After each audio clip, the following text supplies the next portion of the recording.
We are on the go with Joe, and today he's enjoying an early morning cocktail hour. Yes, he's learning about a new partnership between an Oregon brewery and an award-winning bartender and author. He's in Southeast Portland, where they're announcing their new line of cocktails in a can. Good morning, Joe. Yeah. Is 7:44 too early for a cocktail hour, guys? I'm going to say no. I think I will get some agreement here. I'm joined by my good buddy, this is Jamie Floyd. He is founder and owner of Ninkasi. And also we have Jeffrey Morgenthaler, a celebrated mixologist from here in the Portland area. He's written multiple books on the art of bartending and also a 7-time James Beard nominee. So the guy knows his cocktails, is what I'm telling you here. And we're here because you guys, Jamie, we'll start with you. You're launching, obviously we know all about your beers, your IPAs that you're celebrated for, but you're launching a line of cocktails with Jeffrey's guidance there. Tell us a little bit about it. You bet. Yeah, you know, once we got into actually canning beer, so we were known for bottling beer for a very long time, the creative juices just started percolating. What looks good in the cooler, cans look good in the cooler, and we were thinking to ourselves, with all the wonderful stuff you do in Oregon, why not be able to pack a cocktail with you too? Okay, so Jeffrey, tell me a little bit. First of all, you and Jamie go back a ways, right? How did this whole thing kind of come together? We've known each other for 25 years. The year that I started bartending, 1996, was the year that I met Jamie Floyd.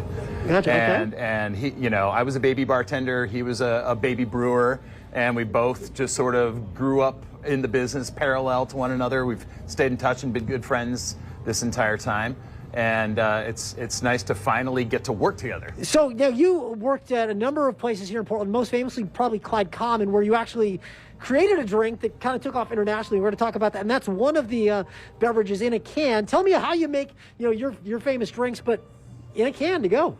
You know, it was super challenging to take what we do behind the bar, a single serving drink, and kind of scale it up to 60,000 or so cans of each. And it took a lot of blood, sweat, and tears last year, but we did it. Okay, so when and where can we find these? I'm guessing they're coming out pretty soon. You're just announcing these today, so where can we find these cans? So yeah, so basically in the state of Oregon, all of the hard liquor is sold through initially the state-run stores. So starting today, we have a website where you can do the beverage tracker, and it'll show you where the actual cocktails show up.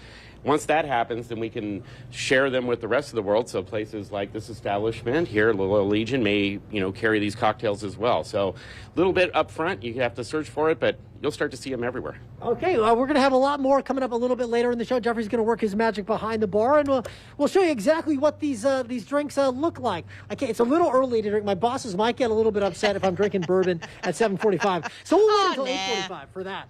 Lots more coming your way a little bit later in the show. We're not monsters here, guys. Let's send it back to you in the studio. Once again, Portland's creative juices at work, right? I agree. Always something new and fun. Yes, so awesome. Exactly. Thanks, Joe.